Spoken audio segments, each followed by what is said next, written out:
ब्रह्मा का पिता है, कौन विष्णु की मां, शंकर का दादा कौन है, हमको दे बता। ये जानने के लिए कृपया सुनिए। जगत गुरु तत्वदर्शी संत रामपाल जी महाराज के अमृत वचन सर्व पवित्र धर्मों के पवित्र शास्त्रों के आधार पर। जैसे आपने कनेक्शन दिया पावर का, बिजली का, तो बिजली जो काम करेगी वो मैनुअल से हटकर होगा। जैसे आप पहले अपना संस्कार प्राप्त कर रहे थे, वो तो नहीं सोच ले मैनुअल हाथ से आटा पीस रहे थे और फिर पावर कनेक्शन ले लिया 3 फेज का और चाकी वाली मोटर वाली, फिर एक आप कटा कट 1 घंटे में 1 क्विंटल पीस दे, और जब 2-3 घंटे में 2 किलो नहीं पीसता था हाथ से मैनुअली। तो आपके सारे कार्य जब परमात्मा की पावर से होंगे वो न्यारे दिखेंगे। और कनेक्शन कट गया तो फिर वो वह चक्की फिर चक्की की न्यू खड़ी रहेगी। तो कनेक्शन बनाकर रखना, परमात्मा का फिर लाभ देखना। जनता देखा करेगी आपके घरों की तरफ कि इनके रोजाना से कैसे बरकत हो रही है, कैसे ये फल फूल रहे हैं। तो परमात्मा वाले ही काम किया करता है। और गरीबदास जी कहते हैं, ये संसार समझदा ना ही कहंदा श्याम दोपहरे नू, गरीबदास जी वक्त जात रोग इस पैरे नू। एक बार ये हाथ से आपके मनुष्य जीवन छूट गया ना, फिर सारा जीवन रोना ही रोना हो जाएगा। तो परमात्मा की शरण में रहना, पूरा विश्वास से लगे रहना। आपके आयु भी ना होगी, वो भी वृद्धि करेगा। लेकिन पुण्यात्माओं कुछ घटनाएं ऐसी घट जाती हैं जिनसे आप ज्ञान से परिपूर्ण ना होने से विचलित हो सकते हो कि वो नाम लेकर गया था और वो नाम भी दीक्षा ले रखी थी, उसकी मृत्यु होगी। दास ने सबसे पहले कहा है कि मर्यादा प्रथम है। जब लग हंसा हमरी आना और काल लगे नहीं तेरा बाणा। परमात्मा कहते हैं जब तक मेरी मर्यादा में हंस रहेगा काल अटैक नहीं कर सकता। हम गलती करते हैं लोक लाद में आकर के। अब क्या है कि एक घर में एक सदस्य नाम ले गया और 6 सदस्य विरोधी है, तो वो नाम ले गया अवश्य, और उसका नाम खंडित वो कराए बिना रहते नहीं। इसलिए हमने ऑप्शन छोड़ रखा है कि अपना आकर के फिर कनेक्शन जुड़वा लो, नहीं तो पावर नहीं आएगी आपके घर पे। तो उस दौरान जब आपका नाम खंडित हो गया और आपका संस्कार मृत्यु का आ गया, भगवान रक्षा नहीं कर पाओगा। तो उस घटना को देखकर ये हो जाता है इसने नाम भी ले रखा था और फिर भी मर गया, और वो तो कहते हैं हम उम्र बढ़ा दे। तो ये अज्ञान का ही एक अलग से प्रमाण होगा। जिसको ज्ञान होगा वो नहीं स्वीकार करेगा कि इसका नाम सही होता, तो नहीं फिर भगवान की वाणी फेल हो जाती है। तो इसलिए इस कनेक्शन को बनाए रखना और फिर देखना खेल दाता के सतगुरु जो चावे सो कर ही 14 कोट दूत जम डरी, ऊत भूत चमत्रास निवारे और चित्रगुप्त के कागज फाड़े। आपकी किस्मत के लेख बदल देगा। तो पुण्यात्माओं, आपका सौभाग्य है जिसमें आप परमात्मा के इस ज्ञान से परिचित हो जाओगे। आप अपने गए हुए समय को बहुत याद किया करोगे।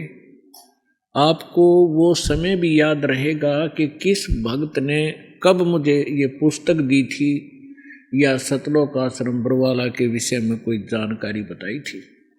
वो भी भूल नहीं सकोगे। ये ऐसा निर्मल स्थान और ऐसा निर्मल ज्ञान है। तो आपसे प्रार्थना है अपनी भक्ति सफल करो, और प्रत्येक भक्त का परम कर्तव्य बनता है कि इस सच्चे ज्ञान को अपने पूरे विश्व के भाई बहनों तक पहुंचाओ और यहाँ से प्रचार सामग्री ले जाओ और सबका कल्याण करवाओ। बोलो सतगुरुदेव की जय।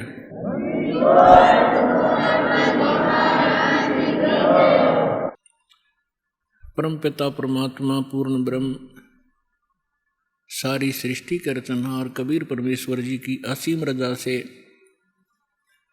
आप सभी पुण्यात्माएं ये सत्संग सुनने के लिए उपस्थित हुए।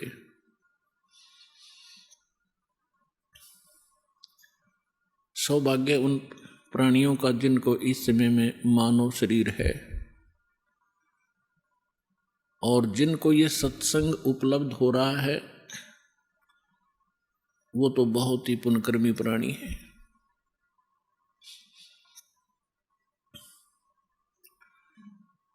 परमात्मा स्वयं आकर के हमें ज्ञान कराते हैं।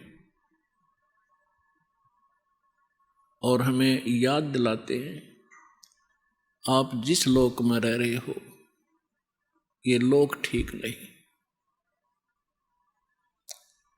परमात्मा के पास सभी दुखी प्राणी आया करते थे कबीर बंदी छोड़ के पास, और वो ये कहा करते थे कि हम पर संकट बहुत है गुरुदेव, हम महादुखी हैं। तो परमात्मा कहा करते बच्चों इस लोक में काल का लोक है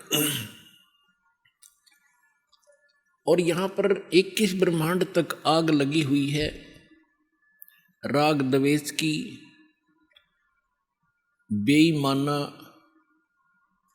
और काम क्रोध मोह लोभ अहंकार की आग में सभी जल रहे हैं। यहां कोई प्राणी सुखी नहीं है। आप ये मानते हो कि मैं रोग मुक्त हो जाऊंगा तो मैं सुखी हो जाऊंगा।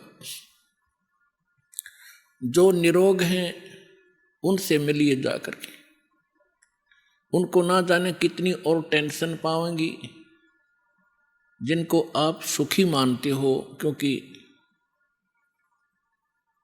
जो निर्धन है वो सोचता है कि ये पैसे वाले सेठ साहूकार ये सुखी होंगे। जहां माया का समावेश है पुण्यात्माओं, स्वप्न में सुख नहीं हो सकता। यह भूल है प्राणी का, क्योंकि जब तक हम उस आग में नहीं गिरते तब तक हमें ऐसे लगता है शीतल होगी। और सेठ ये सोचते हैं कि राजा लोग सुखी होंगे, हमें सुख नाम की वस्तु नहीं। क्योंकि सेठ वैसे नहीं बनता, उसने कोई तिगड़मबाजी करनी ही पड़ती है।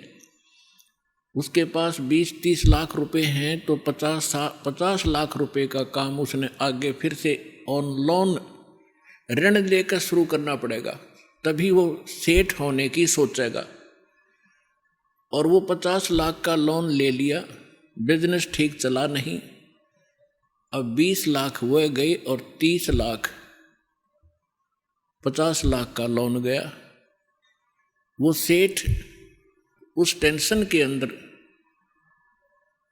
अपना जीवन व्यतीत कर रहा होता है। फिर सोचता है दूसरा बिजनेस करता हूं। आम व्यक्ति को लगता है बड़ा सेठ है, बड़े बिजनेस चल रहे हैं, पर सपने में शीतलता उस प्राणी को नहीं है। संत सेठ साहूकार यानी धनी व्यक्ति समझते हैं राजा लोग सुखी होंगे। एक घर का सदस्य, छोटे से घर का जिसमें 5-4 सदस्य होते हैं, एक घर का मुखिया जिसमें 5-4 सदस्य होते हैं, वो उनके निर्वाह में, उनकी व्यवस्था में कितना दुखी होता है। किसी की फीस भरनी है, किसी को एडमिशन दिलाना है, किसी के कपड़े लाने हैं, कोई विवाह के योग्य हो गया है, और भी बहुत सी पारिवारिक जो समस्याएं हैं वो सामने अड़ी रहती हैं। और एक राजा एक क्षेत्र का मुखिया होता है, उसको और भी ज़्यादा टेंशन रहती है अपनी प्रजा को सुनियोजित रखने की और लॉ एंड ऑर्डर बनाए रखने की। तो स्वप्न में सुखी नहीं होता राजा। ठीक है, वो बकवाद करते हैं, वो लोग थोड़ी सी राहत पाकर घूटी लगा लेते हैं, नाच गाने देख लेते हैं, लेकिन अंदर से वज्जों के तो जल रहे होते। पृथ्वी के राजा लोग सोचते हैं कि स्वर्ग के देवता सुखी होंगे। इन देवताओं की कथा पढ़कर देखो पुराणों के अंदर, इनमें वही आग जल रही है जो यहाँ के लोगों में है, क्योंकि वो भी एक जीव हैं। जैसे कोई IAS ऑफिसर लग जाता है, भले ही वो कमिश्नर लग जाता है, DC लग जाता है, वो है तो जीव मनुष्य ही, उसके अंदर सब विकार विद्यमान हैं जो एक गरीब व्यक्ति में, आम नागरिक में है। काम क्रोध मोह लोभ अहंकार, उससे भी वो सड़ रहा है। बेशक वो अधिकारी बन गया है, साहब बन गया है, लेकिन उसके ऊपर जो आपदाएं हैं, प्राकृतिक दुख हैं, ज्यों के त्यों बने हुए हैं। इसी प्रकार वो देव समझो, और देवता लोग समझते हैं कि इंद्र सुखी होगा, वो देवताओं का राजा है। इंद्र की कथा पढ़कर देखो, कितनी बार राजा इंद्र जो है राक्षसों के साथ युद्ध में हार जाते हैं, जंगलों में समय व्यतीत करते हैं, और फिर क्या होता है, इंद्र का राज प्राप्त भोग के, इंद्र के राज को यानी अपना समय पूरा करके देवताओं का राजा, स्वर्ग का राजा मृत्यु को प्राप्त होता है, और मृत्यु के उपरांत वो गधे की योनि से 84 लाख योनियों को प्रारंभ करता है। तो परमात्मा कबीर जी बताया करते थे, भाई तन दर सुखिया कोई न देखा, जो देखा सो दुखिया हो, उदय अस्त की बात करते हैं, मन सबका किया विवेका हो, सबका किया विवेका हो। तन दर सुखिया कोई न देखा, जो देखा सो दुखिया हो, उदय अस्त की बात करते हैं, मन सबका किया विवेका हो, सबका किया विवेका हो। भाई घाटे बाधे सब जग दुखिया, के गृहस्थी बैरागी हो, घाटे बाधे सब जग दुखिया, के गृहस्थी बैरागी हो, सुख देव ने दुख के डर से गर्भ में माया त्यागी हो, गर्भ में माया त्यागी हो। तंदर सुखिया कोई न देखा, जो देखा सो दुखिया हो, उदय अस्त की बात करते हैं, मन सबका किया विवेका हो, सबका किया विवेका हो।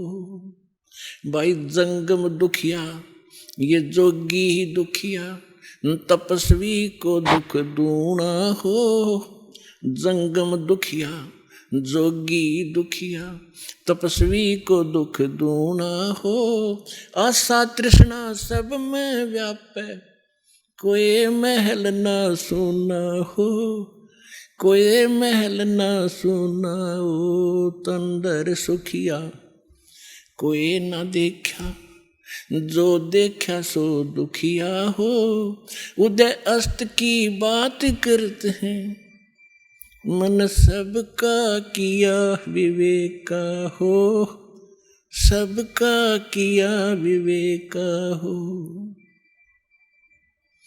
भाई साच कहूं तो ये जग न माने, पर झूठ कही ना जाई हो, साच कहूं तो ये जग न माने, पर झूठ कही ना जाई हो, ये ब्रह्मा विष्णु शिव जी दुखिया, जिन ये राह चलाई हो, जिन ये राह चलाई हो।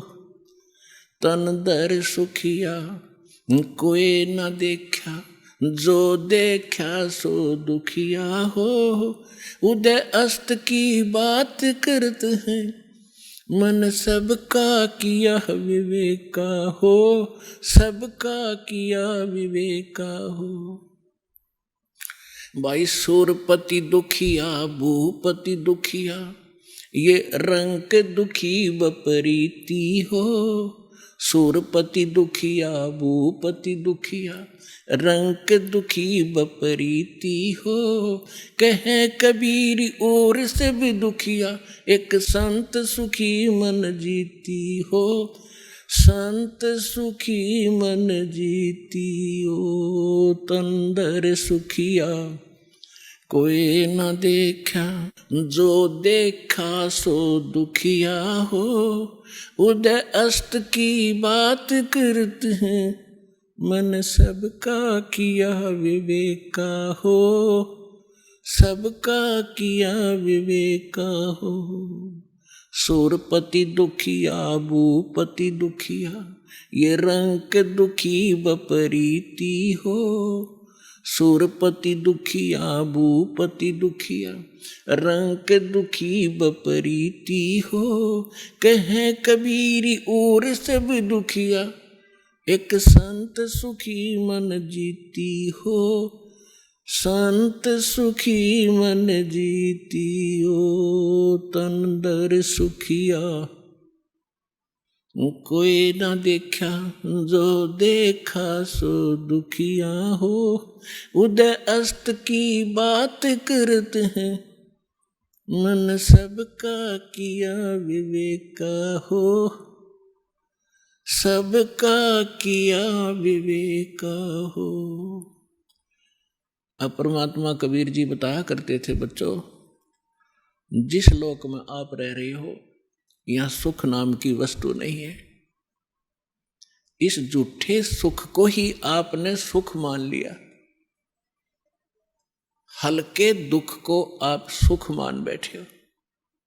अन्य की तुलना में आप पर कम आपत्ति है, आप उसे सुख मान बैठे हो। इस 21 ब्रह्मांड में सुख नाम की चीज नहीं है।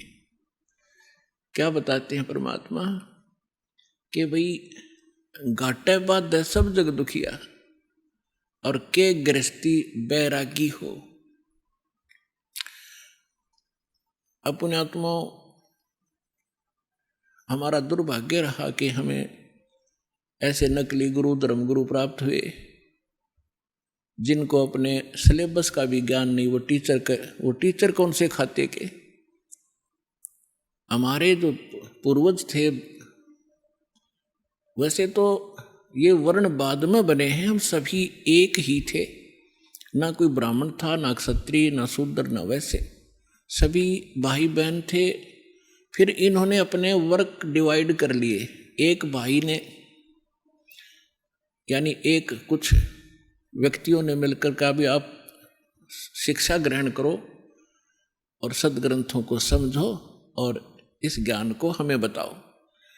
तो उनको पंडित कहने लगे जो सदग्रंथ पढ़ा करते थे और सुनाया करते थे। वो थे स्टार्ट में हम एक ही, हमारा गोत्र है। बाद में हम बढ़ते चले गए, आगे चल के हमारे वंश के नाम से कुल का गोत्र बनता चला गया, कुल गोत्र। तो उनको जो पंडित बने उनको पूरी छूट दे दी कि हम तुम्हें तुम्हारा सारे परिवार का खर्चा भी देंगे पूजा रूप में, आप इन सदग्रंथों को पढ़िए और हमें बताओ। ऐसा ही प्रारंभ हुआ। अब परमात्मा ने आके बताया है कि गुरु बिन वेद पढ़े जो प्राणी और समझन सार रहे ज्ञानी, गुरु बिन काहु न पाया ज्ञाना, जो थोथा भूछड़े मूड किसाना। तो इन ऋषि महर्षियों को कोई सदगुरु मिले नहीं, और सदगुरु स्वयं परमात्मा आए लीला करने के लिए, वो हमने सुहाए नहीं।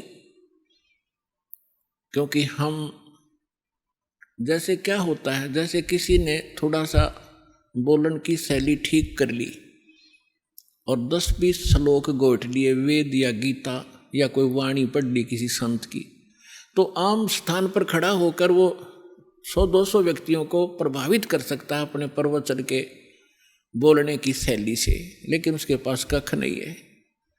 जब तक सदग्रंथों का संपूर्ण ज्ञान ना हो और कंप्लीट वे ऑफ वर्शिप यानी पूर्ण भक्ति विधि ना हो, तो वो ज्ञान भी एक आने का नहीं।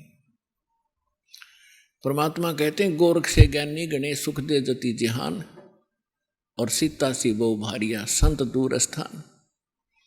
फिर परमात्मा कहते हैं कि श्रोता कोट अनंत हैं और वक्ता कोट अनंत और दानी कोट अनंत हैं, पर बिरले साधु संत। तो जो प्रसंग चल रहा है कि परमात्मा हमें बताया करते थे, वो स्वयं आकर के ज्ञान दिया करते थे, तो हमें आज तक ज्ञान प्राप्त ही नहीं था। हमने इस झूठे सुख को सुख मान लिया। जैसे एक व्यक्ति के 3 पुत्रों में से एक की मृत्यु होगी, अब पुत्र मरो चाहे पुत्री, पत्नी मरो चाहे पति, दुख तो भारी होता है। अब जिनके साथ हम कितने प्यार से लाड से रह रहे हैं, हम इतने ढीठ हैं, दुख चाहे इनसे भी ज्यादा आ जाओ पर मरे नहीं। हमारी मृत्यु ना हो तो हम इस दुख ने भी देख लेंगे, देखी जाएगी जैसे भी होगा। लेकिन ये दुख भी फिर मृत्यु भी, तो ये दोनों कष्ट यहां पर बने रहेंगे। तो उसके एक पुत्र की मृत्यु होने से बुरा हाल था, ना खा रहा था ना पी रहा था, सारा परिवार रो रहा था। शोक व्यक्त करने के लिए कुछ व्यक्ति जाते हैं, उनमें से एक व्यक्ति ऐसा था जिसका एक ही पुत्र था, वही मृत्यु को प्राप्त हो चुका था कई वर्ष पूर्व। तो सांत्वना देने वालों ने कहा कि देख भाई, या तो मृत्यु एक ना एक दिन सबकी आनी है, और देख इसको देखकर जी ले, इसका एक ही पुत्र था और उसी की मृत्यु होगी, ये भी अपना समय व्यतीत कर रहा है। फिर उस व्यक्ति को जिसका पुत्र तीनों में से एक मृत्यु को प्राप्त हुआ था, तो उसको थोड़ा सा सांत्वना हुई, हौसला हुआ, ये सोचकर कि हे भगवान, इससे तो मैं भी सुखी, मेरे दो तो बच गए। फिर वो ठीक हो गया, रोटी खा ली, थोड़ा सा गम दूर हुआ, अब खाक सुख हो गया। क्या पुत्र वापस आ गया वो? तो परमात्मा कहते हैं झूठे सुख को सुख है, ये मान रहा मनमोद, ये सकल जबीन ना काल का, कुछ मुख में कुछ बोध।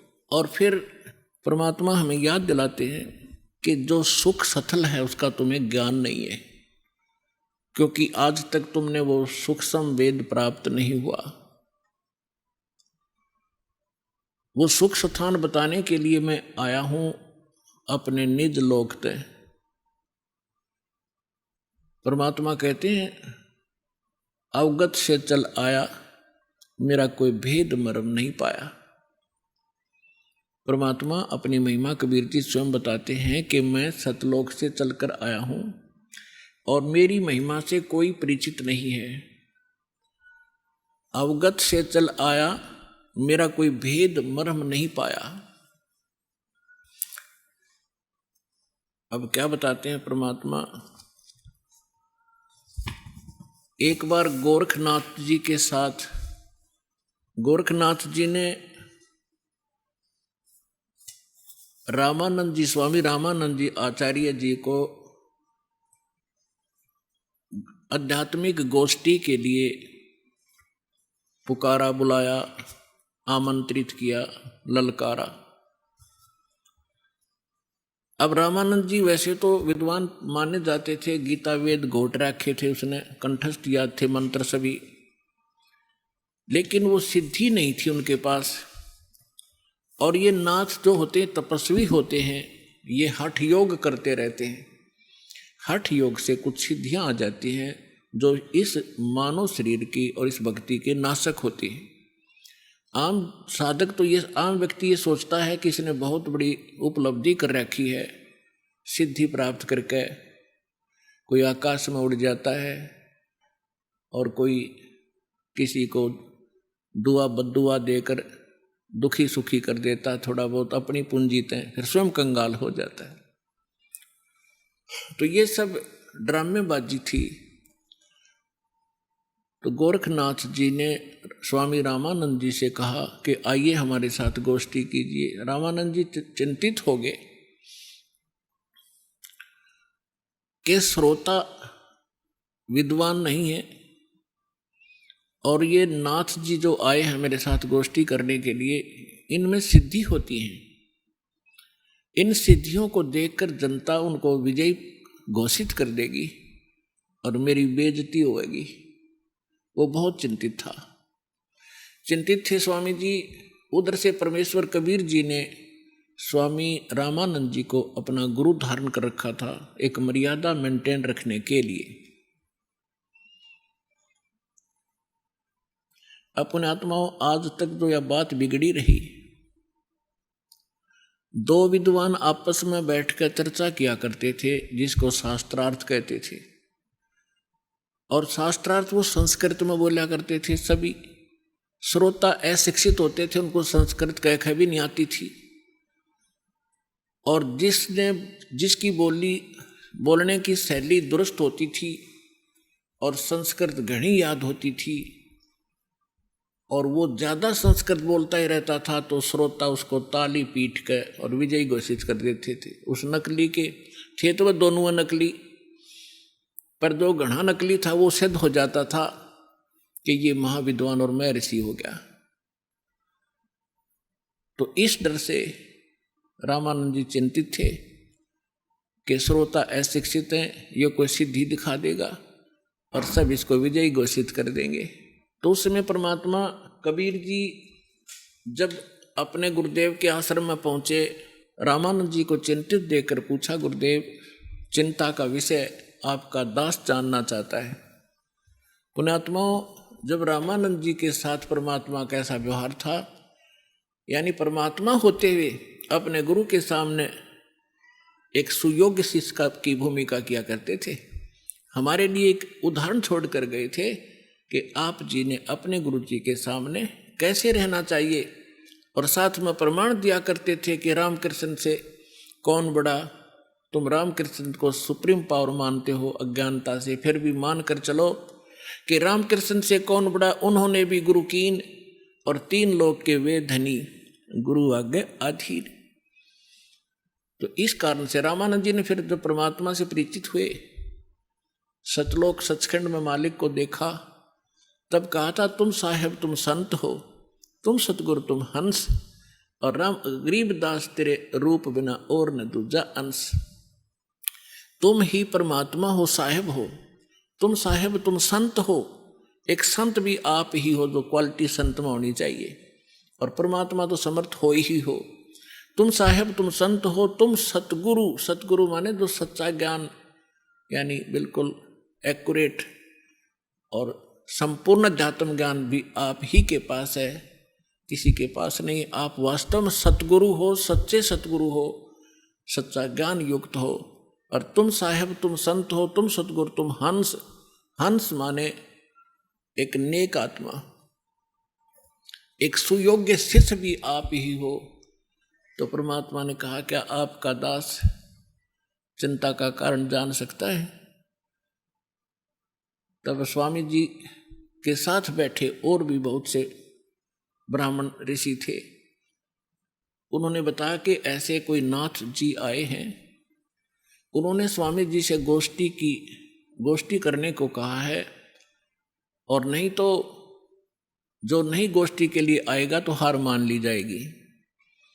और दूसरी कंडीशन ये रखी है कि जो हार जाएगा वो जीतने वाले का सह अनुयायी शिष्य बनेगा।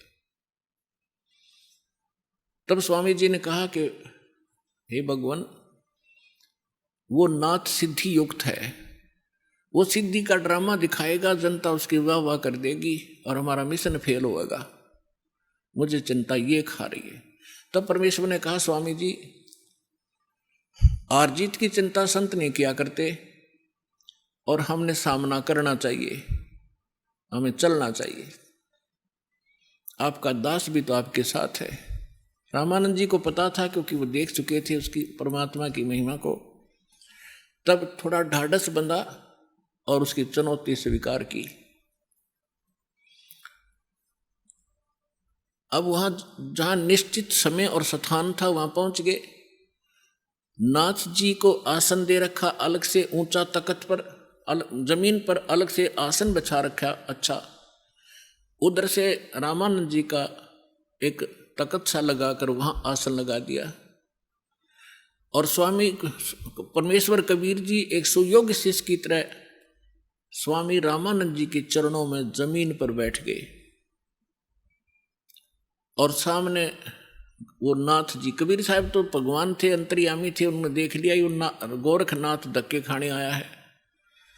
क्योंकि ये कुछ ऐसे साधक होते हैं जो पूर्व जन्मों के संस्कारी होते हैं, और एक पूरे जीवन में उस भक्ति का अपना नाश भी कर जाते हैं। बहुत सी पूंजी लुटा जाते हैं, किसी को चमत्कार दिखा कर, किसी को हानि पहुंचा कर, और किसी को छोटा मोटा लाभ पहुंचाकर, फिर भी उनमें कुछ भक्ति शेष रह जाती है, जिस कारण से वो पितृलोक को प्राप्त हो जाते हैं।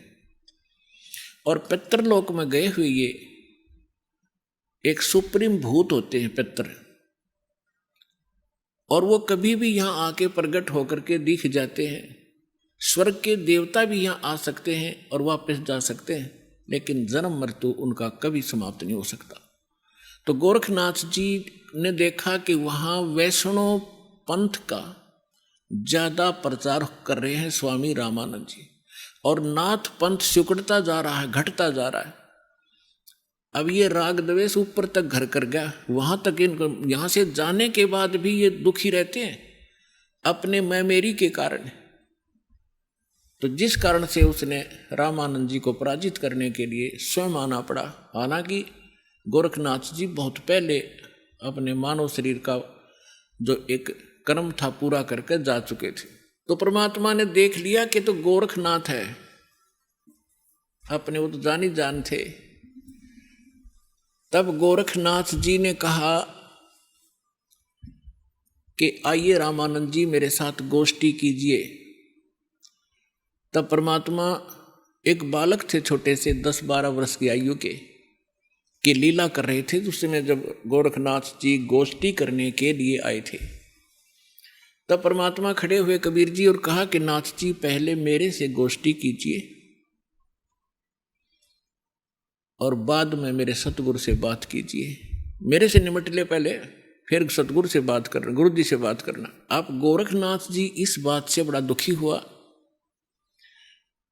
कि अरे कबीर, तू छोटा सा बालक, तेरी आयु क्या है और तू गोष्ठी करेगा मेरे साथ? पता है मैं कौन हूं? कबीर साहब ने बता दिया कि मुझे मालूम आप कौन हो, आप गोरखनाथ हैं। इस बात से उसको बड़ा झटका लगा कि छोटे से बालक ने मुझे पहचान लिया। फिर गोरखनाथ जी ने कहा कि आपकी आयु क्या है? परमात्मा बोले कि सबसे बड़ा मूर्ख वो है जो मेरी आयु मुझे बालक बता रहा है। गोरखनाथ जी सुन रहे थे, अंदर से दुखी भी खूब हो रहे थे कि ये मुझे मूर्ख भी बताने की चेष्टा कर रहा है। तो क्या बताते हैं? अब परमात्मा की वाणी में लिखा है, वो थोड़ा पढ़ के सुनाता हूं आपको। योगी गोरखनाथ प्रतापी, तासों तेज पृथ्वी कापी, काशी नगर में 100 पग धरही, रामानंद से चर्चा करही। चर्चा में गोरख जय पावे, कंठी तोड़े तिलक छुड़वावे। सत्य कबीर शीश जो भयऊ, ये वृंतांत सो सुन लेऊ। गोरखनाथ के डर के मारे, बैरागी नहीं भेख संवारे। तब कबीर आज्ञा अनुसारा, वैष्णो सकल रूप संवारा। सो सुध गोरखनाथ जो पायो, काशी नगर शीघ्र चल आयो। रामानंद को खबर पठाई, चर्चा करो मेरे संग आई।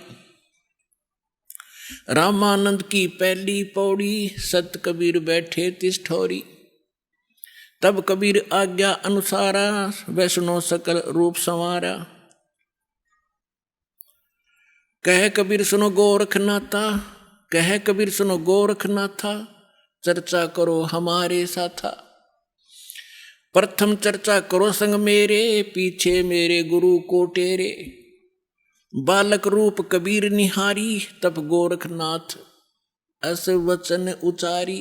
परमात्मा को बालक रूप में देखकर फिर गोरखनाथ जी ने ये वचन बोले, कब के बहे बैरागी कबीर जी, कब के बहे बैरागी।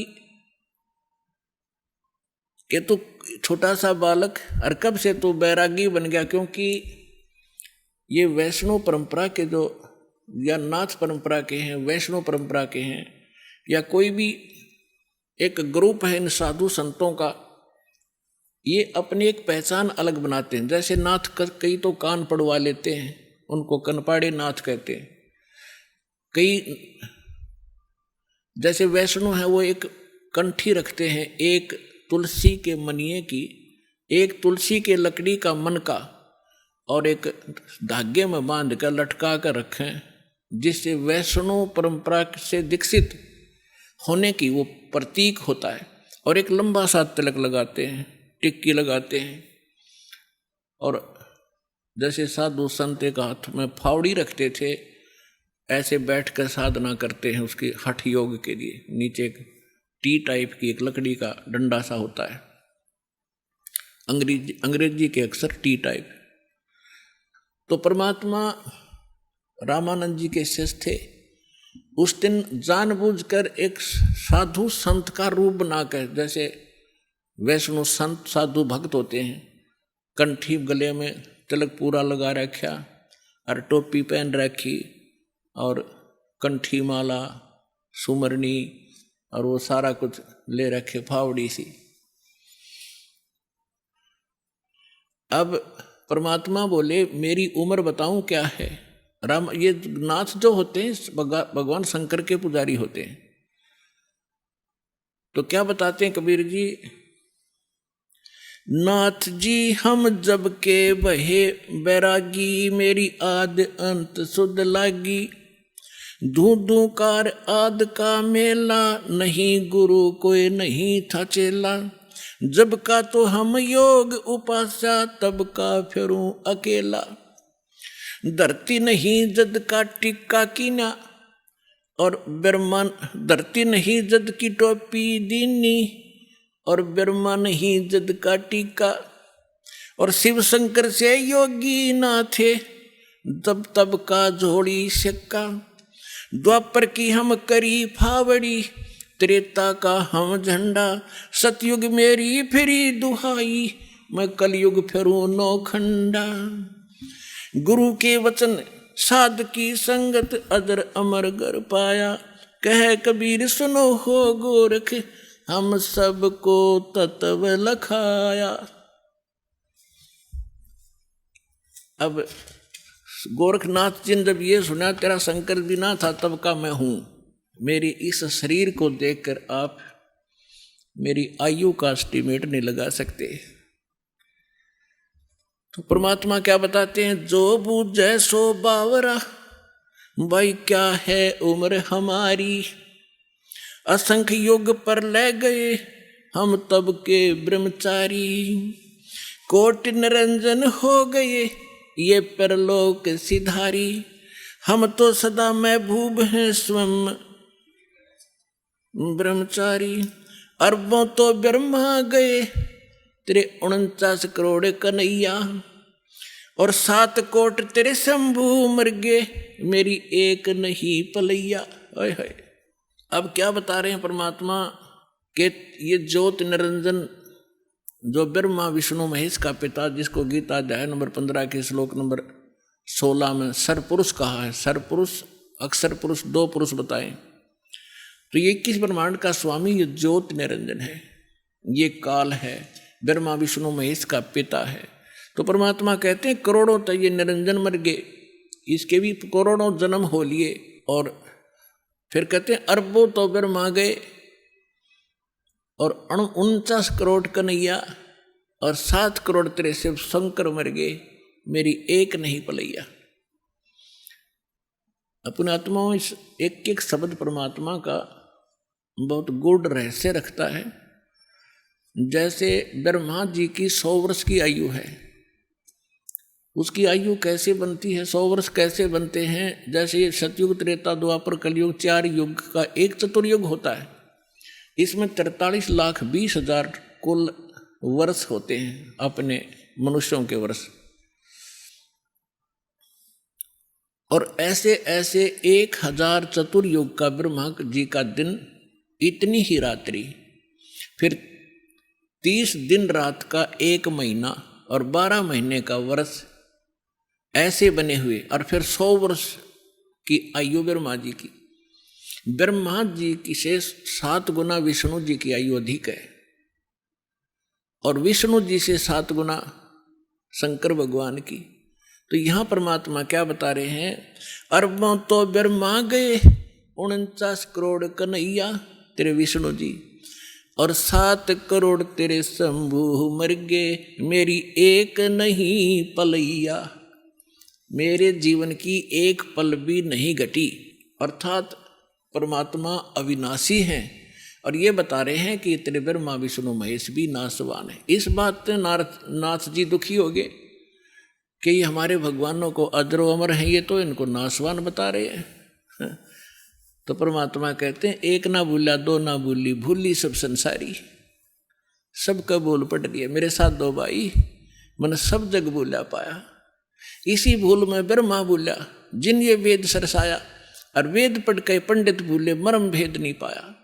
इसी भूल में विष्णु भूला जिन वैष्णव पंथ चलाया, और वैष्णव पंथ चलाया। इसी भूल में शिव शंकर भूले जिन भिक्षुक पंथ चलाया, और सिर पर जटा हाथ में खप्पर घर घर अलख जगाया। मेरे साथ दो भाई, मैंने सब जग भूला पाया। इसी भूल में विष्णु भूले जिन वैष्णव पंथ चलाया, और तीर्थ व्रत का बड़ा महात्म बहुविध जीव फंसाया।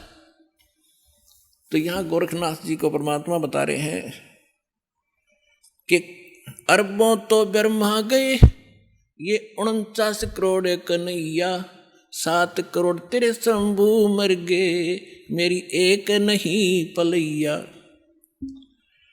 कोटिन नारद हो गए ये मोहम्मद से चारी, देवताओं की गिनती नहीं क्या सृष्टि बिचारी। नहीं बूढ़ा, कहते ना मैं बूढ़ा ना बालक, और ना कोई बाट भिखारी। ना बूढ़ा ना ही बालक, ना कोई भाट भिखारी।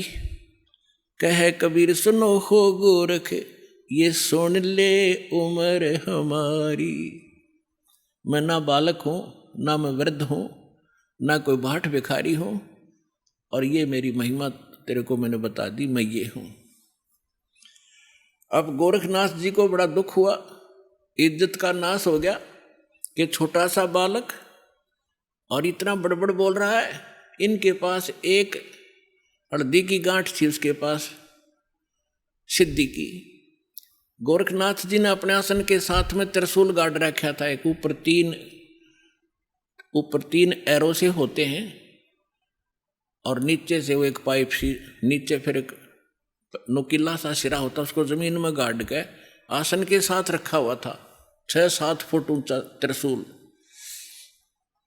गोरखनाथ जी ने कहा कि यदि तू मेरे साथ वार्ता करना चाहता है कबीर जी, तो आइए मेरे समान आसन में आ जाइए। नाथ जी वहां से उठे जमीन से, ऐसे आसन पद्म लगाकर बैठे थे।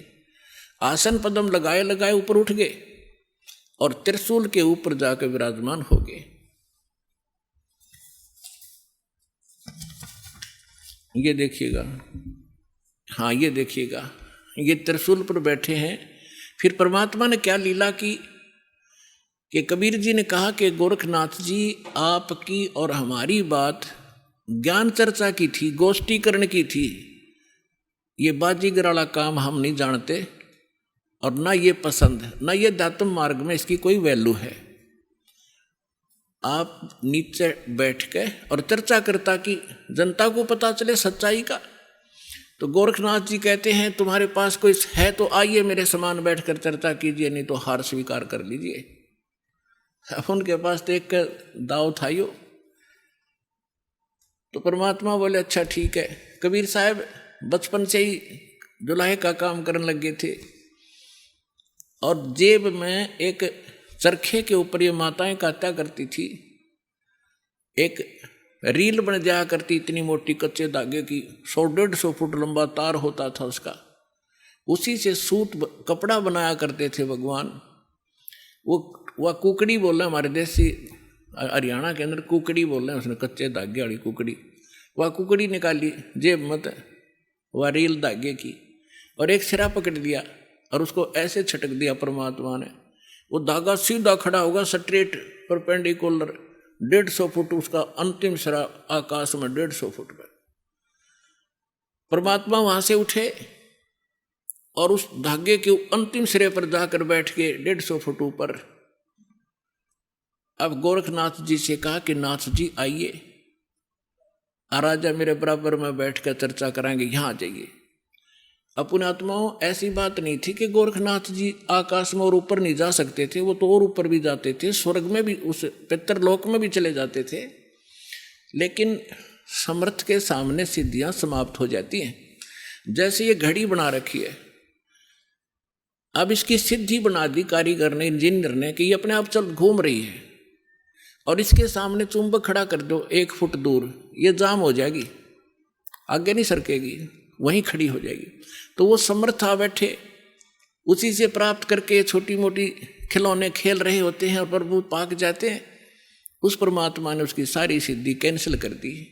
उठना चाहा था ऊपर को और जमीन पर ऐसे गड़क धर्म जैसी, सारा शरीर बोला, जान गया गोरखनाथ कि आज तेरी सिद्धि नहीं काम करेगी।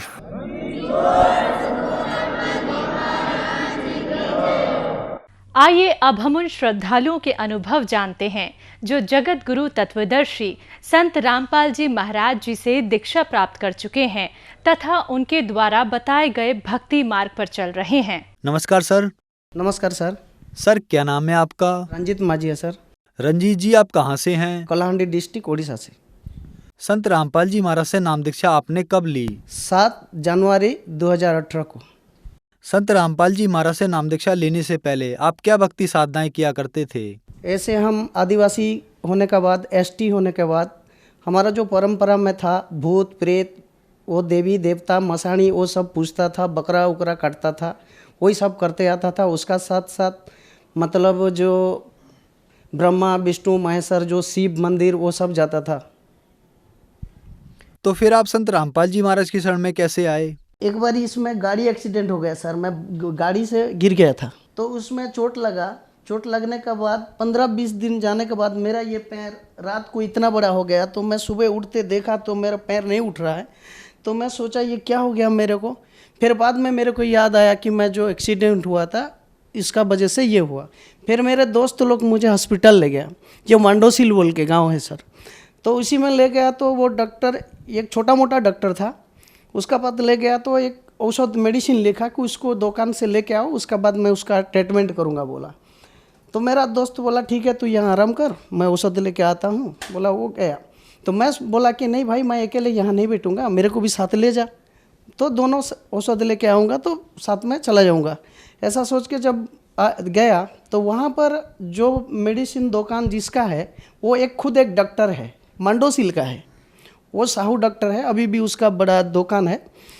तो उसने बोला जब हम पर्ची दिया तो ये किसके लिए भाई बोला, तो मेरा दोस्त बोला वो मेरा दोस्त है उसके लिए बोला, तो उसको लेके आओ, मैं भी डॉक्टर हूँ चेक करूँगा बोला। तो वो जब मेरे को देखा तो बोला कि भाई ये कैसे हुआ, तो मैं बोला एक्सीडेंट हो गया था सर और 10-15 दिन के बाद ये हुआ है। तो वो बोला सीजन क्या बोलता है उसको, इन्फेक्शन ऐसा बोला मेरे को, इन्फेक्शन बोला। तो मैं ठीक है सर अब तो आप इलाज कर दीजिए बोला। तो वो मेरे को 4 इंजेक्शन दिया उस दिन और बोला कि कल शाम को 5 बजे आ जाना बोला। तो फिर उसी दिन भी गया तो 3 इंजेक्शन लगाया, फिर कल शाम को आना बोला। ऐसे करके 2-2 इंजेक्शन लगा के 6 दिन गया। 6 दिन जाने के बाद सर जी 6 दिन के शाम में जब पहुंचा वहाँ पर तो एक मतलब ऐसे डब्बा लेके आया, डब्बा ले आया और मेरे को लेटा दिया और वो डब्बा नीचे डाला और मेरा पैर को ऐसे दबाने लगा तो वो डब्बा में 2 डब्बा खून जैसा गोला गोला निकला, 2 डब्बा, इतना बड़ा डब्बा में मेरे यहाँ से। उसके बाद बोला कि इतना सारा तेरा इसमें था, अभी तू ठीक हो जाएगा ऐसा बोला। फिर 2 इंजेक्शन लगा के मेरे को भेज दिया। फिर अगले दिन 7वां दिन में फिर गया तो फिर वो साफ़ किया। साफ़ करने के बाद बोला कि कितना दूर तक तेरा ये है अभी पता नहीं चल रहा है, कल फिर आना बोला। फिर गया। अगले दिन मैं अपना जो कैंची है ना जो रुआ काटते हैं डॉक्टर लोग, उसको दबाया तो वो अंदर इतना दूर तक चला गया। तो मेरे को बोला कि ये तो भाई होल हो गया तेरा हड्डी में होल हो गया है। तो मैं बोला सर ये कैसे हो गया सर, तो बहुत दिन हो गया ना इसीलिए तेरा कैंसर हो गया। मेरे को तो बताया नहीं, मेरा दोस्त को बुला के बताया कि उसको हड्डी कैंसर हो गया है और वो मतलब उसको बोल देना। तो वो मेरा दोस्त मेरे को बताया तो मैं बोला कि कैसे, अभी तो मैं बचने वाला नहीं हूँ, फिर गरीब आदमी हूँ, पैसा इतना मेरे पास है नहीं। को बताया कि भाई ये तो मरेगा क्योंकि इसका इलाज तो यहाँ होता नहीं है और उसका पास पैसा भी है नहीं, तो ये मरेगा ही मरेगा। लेकिन उसका फॉर्मेलिटी के लिए मतलब अपना दिल बहलाने के लिए उसको मैं टैबलेट और औषध जो देता हूँ वो लगाते रहे, लेकिन वो बचेगा नहीं ऐसा बोला था।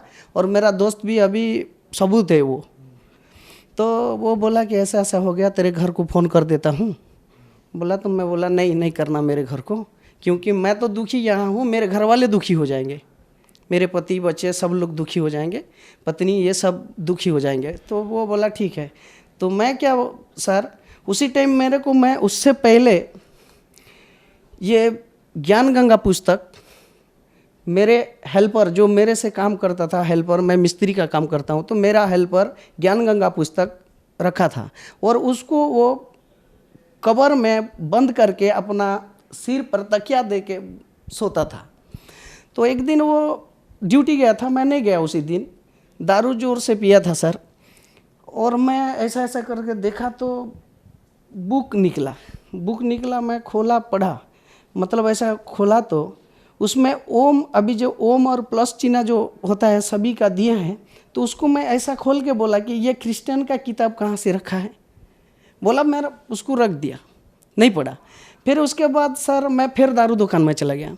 दारू दुकान में जाने के बाद अपना जो खाना बना था, बनाने वाला, उसको बोला कि मैं मीट मछली लेके आता हूँ, तू बना और दारू लेके आऊँगा, बोला। तो बनाने के बाद फिर दोनों बैठ गया उसी सामने और पीने लगा। तो मेरे दिमाग में कैसे हो गया कि वो किताब को पढ़, ऐसा मेरा दिमाग में आया। तो मैं फिर उस किताब को वो दारू पीते समय ही पढ़ा तो सर उसमें देखा कि कौन ब्रह्मा का पिता है, कौन विष्णु की माँ, ये सब लिखा है। तो मेरे दिमाग फैल गया कि ब्रह्मा विष्णु का भी माता पिता है, आज तक हम सुना नहीं था, ये कैसे किताब है। फिर मैं दूसरे पल्च खोला, ऐसे खोल के देख के गया एक एक पेज। तो एक भक्तों का अनुभव पढ़ा था मैं, तो मुझे ऐसा कैंसर था, ऐसा वो हुआ था। संत रामपाल जी का, महाराज का जो शिष्य लोग जो अपना अनुभव बताते हैं, तो उसी पुस्तक में पढ़ा था। तो मुझे वो याद था। तो सर मैं ये अपना जो कैंसर का बार तब याद आया कि मैं वो किताब में पढ़ा था। तो मैं वो किताब तो उसका है, मेरे पास तो है नहीं, तो मैं कैसे पाऊँगा। तो मेरे दिमाग में ऐसा परमात्मा भर दिया था कि उसमें जो पैम्पलेट आता था, वो पैम्पलेट को मेरे जेब में भरा रखा था मैं। तो वो मेरे को याद आया कि मेरे पास पैम्पलेट है, वो पैम्पलेट में क्या लिखा है तो दिखने के बाद मेरे को पता चल जाएगा। फिर मैं जब गांव चला गया, अगले दिन में वो मांडोसिल से गांव चला गया, फिर गया तो मेरे पास मोबाइल भी नहीं था। तब दूसरे को जाके वो पैम्पलेट देखा के उसको मैं एसएमएस किया, बर वाला फ़ोन किया। पहले तो फ़ोन किया तो कौन बोल रहा है, नहीं मैं रंजीत माझी बोल रहा हूँ और ये किताब मुझे मिलेगा क्या, बोला। तो वहीं से बोला कि नहीं, आप एसएमएस करो, आपका एड्रेस पूरा पता दे के एसएमएस करो इसी नंबर में, तो आपको मिल जाएगा। तो फिर मैं दूसरे लड़का का मोबाइल में एसएमएस किया और मेरे को 2 दिन के बाद एक भगत, जैसे संत रामपाल जी के शिष्य रहते हैं अपना गांव का नज़दीक में, वो लाके बस में मेरे को दिया। तो मैं पढ़ने के बाद मेरे दिल में ये आया कि गुरु है तो संत रामपाल जैसा गुरु नहीं है और भगवान है तो कबीर जैसा भगवान नहीं है। मैं जब पढ़ के ये अनुभव किया, संत रामपाल जी महाराज से बोले कि आप सही भगवान हो तो परमात्मा, मेरी ये कैंसर जो बीमार है उसको ठीक कर देना दाता, मैं आपकी शरण में आऊँगा। तो उसी रात को मैंने पहले जैसे लगाता था वो साफ करके, उसी औषध को, मतलब मैलम जो देते हैं, वो मैलम को लगाया और सो गया। सोने के बाद सुबह उठा तो भगत जी मैं ऐसे नहाने चला गया तालाब में नहा के, घूम के, धो के, पूरा फ्रेश होके, जैसे कि मुझे कुछ नहीं हुआ, ऐसे ही मेरे को महसूस नहीं हो रहा है कि मेरे पैर में कुछ था। उसके बाद मैं घर आया। घर आने के बाद भी घर वाले कुछ नहीं बोला, मेरे पत्नी भी कुछ नहीं बोला। तो मेरे को खाना वाना दिया। फिर क्या बोला, जो सुबह धोता हूँ मैं, फिर औषध लगाता हूँ। तो मेरे पत्नी बोला कि आज नहीं साफ़ करोगे क्या, गर्म पानी कर दिया हूँ, साफ़ करो, बोला। तो मेरे को याद आया, ठीक है लाओ, बोला। तो मैं जब खोला वो पट्टी, खोलने के बाद भगत जी उसमें जब खोला और रोए में जो मैलम पानी दिया था, डेटल पानी, वो साफ करने लगा तो वहाँ से खून निकला। तो मैं बोला खून कैसे निकल रहा है भाई, खून तो नहीं निकलना चाहिए। फिर मैं थोड़ा दबाया उसको, दबाया तो थोड़ा अंदर नहीं गया। फिर अच्छा से दबाया तो देखा तो पूरा मांस भर गया था वहाँ। तो मैं बोला कि बंदी छोड़, संत रामपाल जी महाराज आपकी कृपा से मैं अच्छा हो गया भगवान, मेरे को कब तुम्हारा बुलावा आएगा, ऐसा सोचा सर। फिर बाद में मैं बोला अपने पत्नी को कि मैं नाम दीक्षा ले लूँगा, लेकिन वो नाम दीक्षा ऐसे लेना है कि कैसे नाम दीक्षा लूँगा, तो वो तो मुझे मालूम नहीं, संत रामपाल जी महाराज से। तो मेरे को तो वही पता नहीं था कि नाम क्या है, लेकिन दीक्षा बोल के मालूम था, क्योंकि अपना जो गांव में लोग दीक्षा लेते हैं तो ऐसा दीक्षा होगा ये, ऐसा मेरे को मालूम था।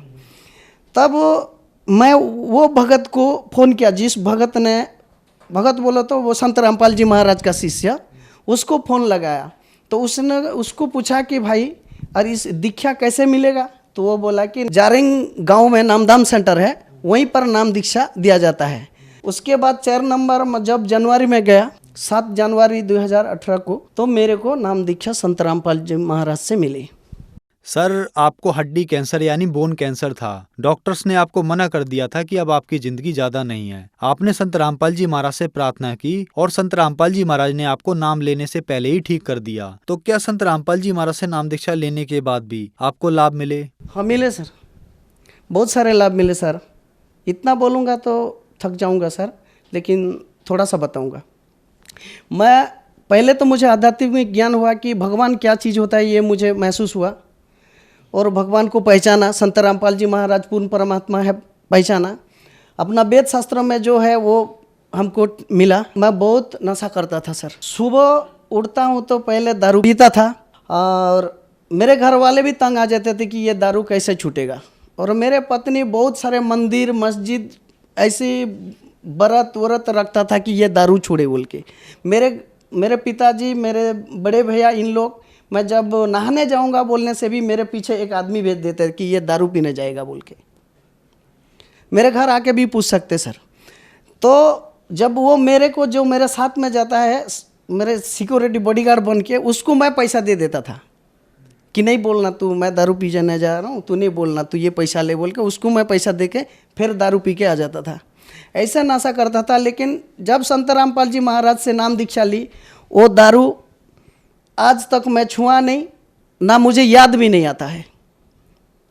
और गुटखा इतना खा जाता था सर, मेरे ये इतना नहीं खुलता था। वो भी संत रामपाल जी महाराज की दया से छूट गया सर। सर, संत रामपाल जी महाराज से नाम दीक्षा लेने के बाद आपको बहुत सारे लाभ प्राप्त हुए। तो जो दर्शक आज आपको टीवी पर देख रहे हैं, खास करके उड़ीसा में कैंसर के पेशेंट की बहुत ज्यादा संख्या है। लोगों के पास पैसे नहीं है इलाज कराने के लिए और आप उनके लिए एक उदाहरण हैं। तो जो दर्शक आज आपको देख रहे हैं और वो भी इन बीमारियों से ग्रस्त हैं, उनके लिए आप क्या कहना चाहेंगे? उनके लिए मेरे ये कहना है, उनकी प्रार्थना है कि इनको संत रामपाल जी महाराज की सत्संग सुने। और मैं जैसे संत रामपाल जी महाराज का ज्ञान गंगा पढ़ के अपना बीमार का, नाइलाज बीमार का ठीक हुआ हूँ, तो आप लोग भी संत रामपाल जी महाराज के ज्ञान सुने और सत्संग देखें। जैसे टीवी में बहुत सारे चैनल में आते हैं और कल अपना बीमारियाँ ठीक करें। तो इनको ये निवेदन करता हूँ कि आप भी मेरे जैसा नाली जाली बीमारी से ठीक हो सकते हैं। संत रामपाल जी महाराज से नाम दीक्षा कैसे ली जा सकती है? संत रामपाल जी महाराज का बहुत सारे टीवी चैनल में सत्संग आते हैं, उसके नीचे एक पीली पिट्टे आते हैं और उसमें एक नंबर आता है। उसी नंबर में कांटेक्ट करने के बाद आपको आपका जहाँ का नज़दीक का नामदान सेंटर होगा उसी का पता दिया जाएगा। आप नामदान लेकर अपना कल्याण करा सकते हैं। यही मेरा विनती है। धन्यवाद जी। सत साहिब सर।